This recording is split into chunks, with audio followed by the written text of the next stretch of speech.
However, if time of national disaster, they could also relocate to Cheyenne Mountain, Colorado, or above the Nighthawk, a modified 747 that's a NAOP, the National Airborne Operations Center. These systems, along with ultra-high frequency, very high frequency, and satellite communications, allow the United States National Command Authority, the President and the Secretary of Defense, to operate nuclear command and control of our triad. Those are those roughly 100 air bombers, about 500 or so land-based ICBMs, and a number I can't disclose of our nuclear warheads on our boomer subs out to sea. But to provide that, there's a system called the Emergency Action Messages. For those of you that watched Crimson Tide, you remember that's how those messages are sent out through the President, through the National Military Command Center, to the troops and units in the field. They do so by utilizing the nuclear football itself. Not that football, Mr. President, but the Halliburton, 50-pound Halliburton case that the mill aide carries with him or her at all times. It's always within arm's reach of the President. To include this photo, taken by a friend of mine, former Congressman John Klein from Minnesota.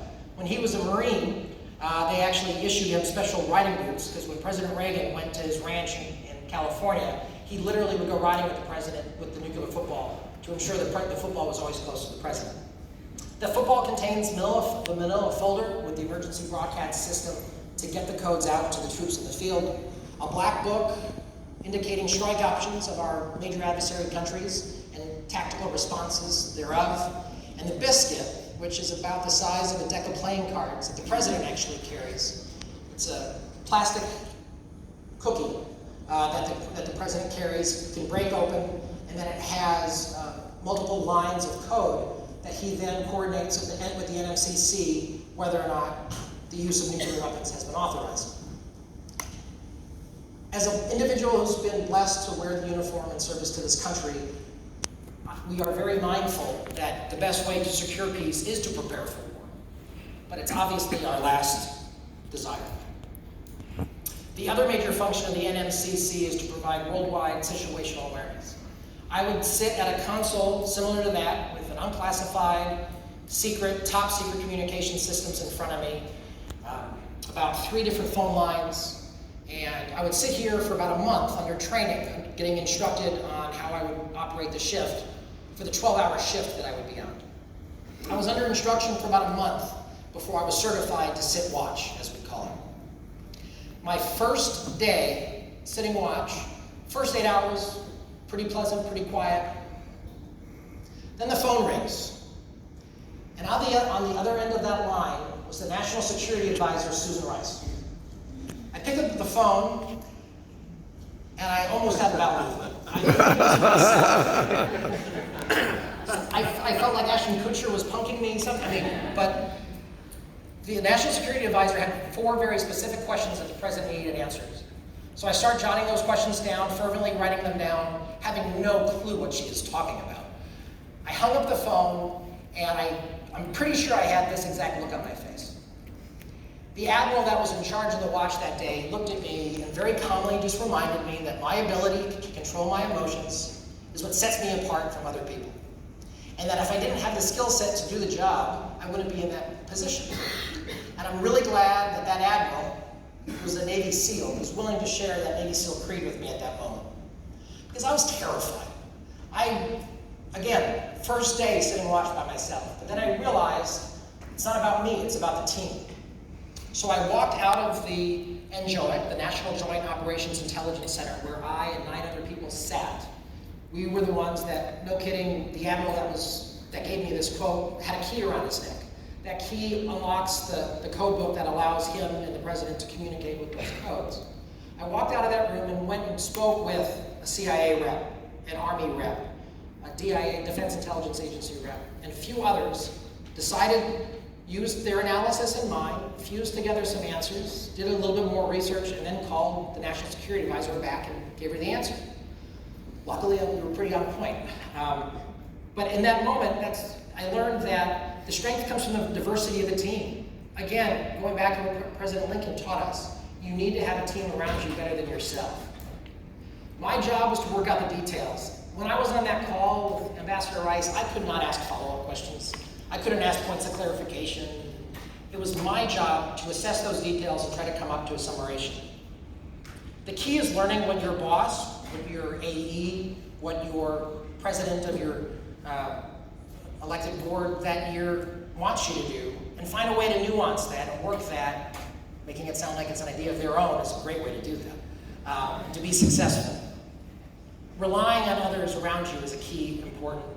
And the bottom line is don't shift that burden to somebody else. It's on you. You are in that position of trust and confidence for your association, for your community, because you've earned the right to be there. I don't care if this is, you were in the new GAD orientation the other day and maybe you haven't even started working at your association yet. Or you've been working here for as long as I know a few of you have, but I'm not going to call you out. But that's the strength. Those individuals, your AE, your boards, they need answers, not more questions. You need to protect the AE from all the decision-making points that you've made to come up to your decision, to provide them those courses of action that are in the best interests of the association and of yourself. And again, the bottom line is provide solutions, not more questions.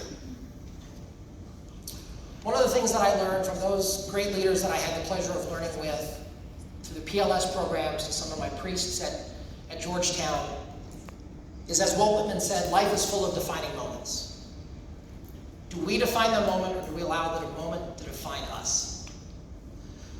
I had a moment of that back in 2008, when a much younger version of me ran for the Nevada legislature.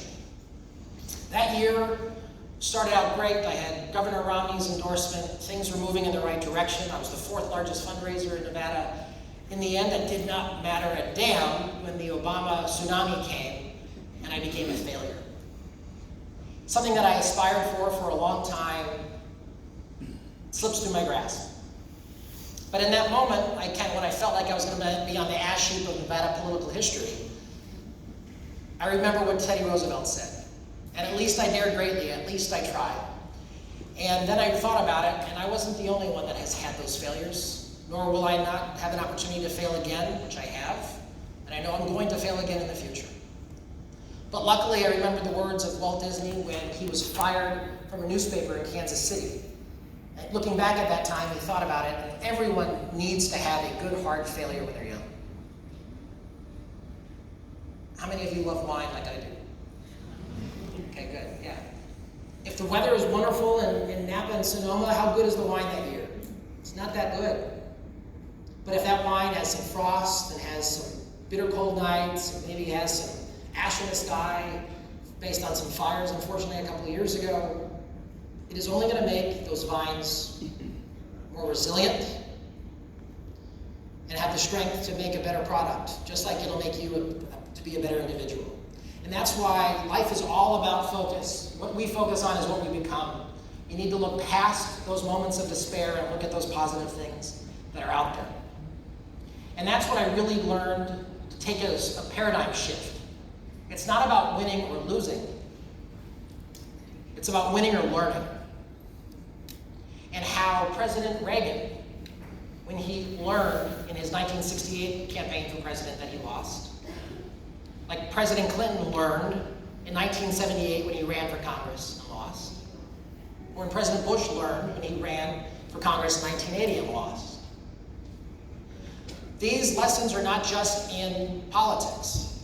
As Julia alluded to, I am a passionate member of the Las Vegas Golden Knights Foundation Board.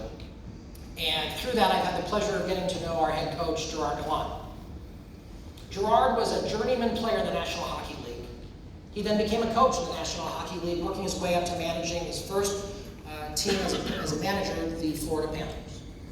He signed to a 5-year contract in Florida. In his first year working for the Panthers, he improved that team's winning percentage by 50%. In the second year at the team, where that photo was from, he takes the team to the playoffs for the first time in a decade. Third year of his contract, they have a rough start to the season, and in November, the Florida Panthers are in Raleigh playing the Hurricane. When Coach Gallant was fired from the team after that game loss, he was literally taken off the team bus, stood on the corner at the parking lot of PNC Arena, and had to wait for a cab to take him to the airport so he could fly himself home.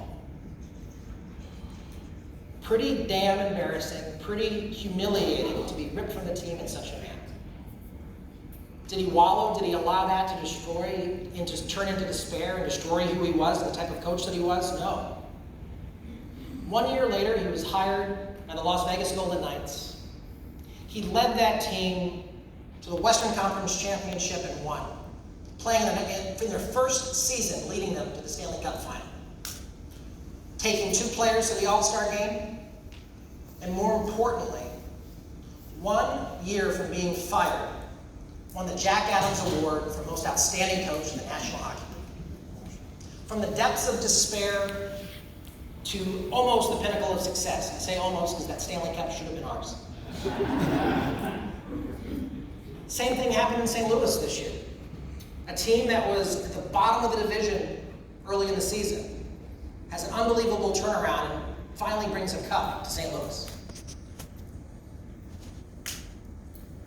And that's why I think about those moments of despair, those moments of difficulty, those moments where you're going to have to fire somebody, when you're going to have to maybe get fired yourself.